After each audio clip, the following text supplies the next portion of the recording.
Indian cricket की history में जब जब बदकिस्मत खिलाड़ियों की गाथा लिखी जाएगी, तब तब जो है वो संजू सैमसन का नाम सबसे ऊपर आएगा।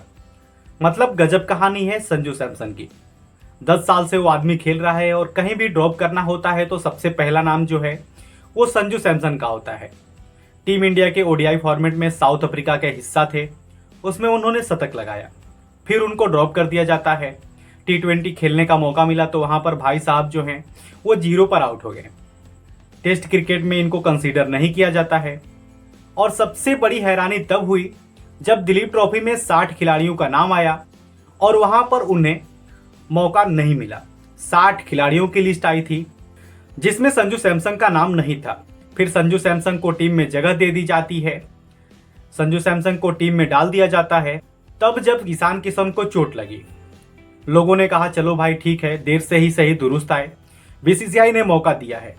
लेकिन हैरानी इस बात की है कि संजू सैमसन को दिलीप ट्रॉफी में भी खेलने का मौका नहीं मिल रहा। मतलब इंडिया ABCD की जो टीम है वहां पर भी उनको उस लायक समझा नहीं जाता कि वहां पर वो खेलेंगे। और इसी वजह से हम कह रहे हैं कि जो इंडियन क्रिकेट की हिस्ट्री में अब बदनसीब खिलाड़ियों की जो सूची आएगी उसमें सबसे पहला नाम जो होगा वो संजू सैमसन का होगा। चलिए मान लेते हैं कि टीम इंडिया में कंपटीशन बहुत ज़्यादा है, लेकिन सीरियसली रणजी ट्रॉफी में नहीं, दिलीप ट्रॉफी में नहीं।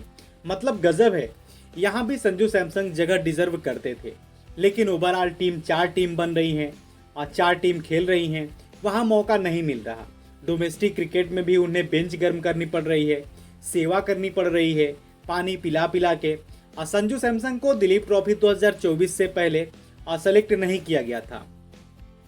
बाद में डी टीम में ईशान किशन जब इंजर्ड हुए तो उनकी जगह पर जब ईशान किशन को चोट लगी थी, ईशान किशन को ग्रोइंग में चोट लगी है, उसके बाद उनकी जगह रिप्लेसमेंट के तौर पर संजू सैमसन आए। संजू सैमसन को टीम में रखा गया, लेकिन मैदान पर उतारा गया KS भरत को। KS भरत, मुझे नहीं याद कि वो आखिरी बार बल्ले से कब रन बनाए थे। और इस मैच में भी यही हुआ। वाई फ्लॉप हुए, दोनों पारी में नहीं चले। श्रेयस की कप्तानी वाली जो इंडिया D है, ऋतुराज की कप्तानी वाली इंडिया C से खेल रही है।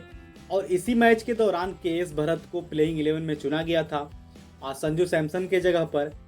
अब यह बड़ा शॉकिंग था।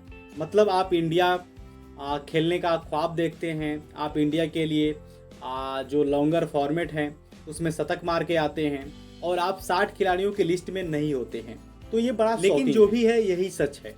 ईशान किशन चोटिल हुए, बहुत सारा शोर मचा था, उसके बाद संजू को शामिल कर लिया गया। लेकिन KS भरत को खेलने का मौका मिलता है। KS भरत दोनों पारी में एक में 13, एक में 16 रन बनाए। KS भरत, मुझे तो याद नहीं कि उन्होंने कब बैटिंग से रन कब बनाए थे, सीरियसली मुझे याद नहीं है। अब प्रॉब्लम है कि KS भरत को मौका दिया गया है और शायद अगले मैच में ईशान किशन लौटेंगे तो फिर जो है संजू का चांसेस वैसे ही खत्म हो जाता है। अब बात कर लेते हैं KS भरत की। तो KS भरत हालांकि बैटिंग में कुछ नहीं कर पाए हैं। 12 इनिंग्स खेली हैं उन्होंने, एक भी शतक नहीं है। 20 के एवरेज से रन बनाए हैं, कोई अर्धशतक भी नहीं है। मैच में रन ही नहीं है, फ्लॉप रहे हैं। बट अगेन संजू जो हैं, संजू सैमसन, उनका इंडिया टीम में डेब्यू होना तो छोड़िए, उनका दिलीप ट्रॉफी में भी डेब्यू नहीं हो पा रहा है। तो सवाल यही है कि क्या Sanju Samson Indian cricket history के सबसे बदनसीब प्लेयर हैं? मतलब इतना बदनसीब कि किसी भी टीम में जगह नहीं मिल रही है। ये काफ़ी शॉकिंग है। तो ऐसे ही क्रिकेट की खबर पाने के लिए हमारे क्रिकेट ज्ञान चैनल को सब्सक्राइब करिए। अगर आप फेसबुक पे देख रहे हैं तो हमें फॉलो करिए। वीडियो देखने के लिए आपका बहुत बहुत शुक्रिया।